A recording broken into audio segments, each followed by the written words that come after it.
The art of the prompt. Here's today's exploration with AI. And all these ideas you'll find on Digital Dharma, elevating spiritual intelligence and personal well being through AI. So, once again, AI, even though I say it's super intelligent, it's actually just the compilation and synthesis of every opinion that has got the attention of luminaries and the general public. So it's a compilation of opinions and human thought. It's not really super intelligent, but it gives you a deep insight, which you could never do on your own, into philosophical thought, into scientific thought, into every thought form that has gathered attention over millennia. So that's why we can say it's a large language model that saves us a lot of time, a research assistant. So today I asked the following question. I said, help me formulate an essay on the following topic. And the topic is, your true self is infinite and divine.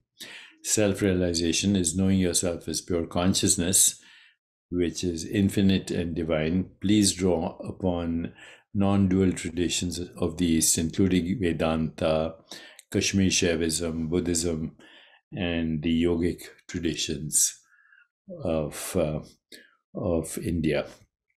So it said the following. It's beautiful and concise.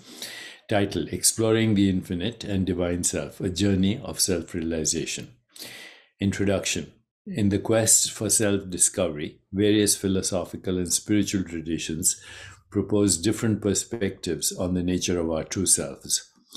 This essay delves into the concept that our true self is infinite and divine, and how self-realization leads to the understanding of oneself as pure consciousness. Drawing inspiration from the non-dual traditions of the East, such as Vedanta, Shaivism, Buddhism, and the yogic traditions of duality. And by the way, the yogic traditions are of duality, Sankhya, but as an expression of the non-dual, let's say qualified duality. We explore the profound insights they offer on the nature of our true selves. 1. The infinite nature of the true self. In Vedanta, the Upanishads describe the Atman, the true self, as infinite and eternal. According to Shaivism, the ultimate reality, Shiva, is considered infinite and indivisible, and the individual self, Jiva, is believed to be a manifestation of this infinite consciousness. Buddhist teachings emphasize the concept of emptiness, suggesting that our true nature is beyond conceptual boundaries, transcending limitations of time and space. 2. Divinity and the true self. Vedanta asserts that our true self is inherently divine, representing the divine essence of the universe itself. In Shaivism, the individual self is seen as a spark of the divine, with the potential to merge with the ultimate reality. Buddhism, particularly Mahayana Buddhism, teaches that all beings possess the Buddha nature, the potential to awaken to their own inherent divinity. 3. Self-realization and pure consciousness. The non-dual traditions emphasize self-realization as the process of knowing oneself as pure consciousness. Vedantic teachings advocate for self-inquiry and contemplation to realize the true nature of the self as pure consciousness. Yogic traditions, particularly Patanjali's Yoga Sutras, offer practices such as meditation and self-discipline and self-exploration to cultivate awareness and attain self-realization. While non-dual teachings focus on the unity of the self, yogic traditions of duality recognize the interplay of opposites. The Bhagavad Gita, a foundational yogic text, explores the concept of the self in relation to the body, mind, and external world. The dualistic approach in yoga acknowledges the transient nature of the physical and mental aspects of the self, while striving for union with the true self, which is infinite, unbounded, irreducible.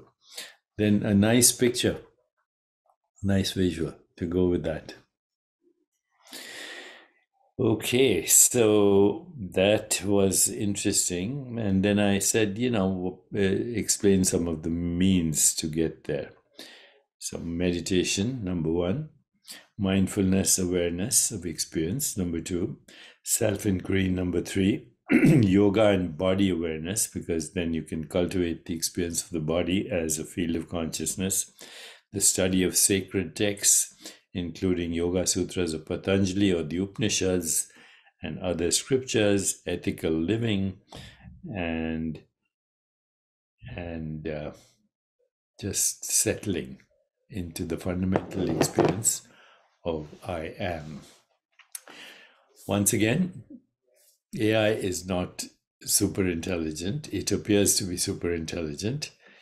It's a compilation or synthesis of human opinion and thought, and we can help evolve it as we explore the self through all these methodologies: self-inquiry, mindfulness, meditation, prayer, and just settling into being, which never changes.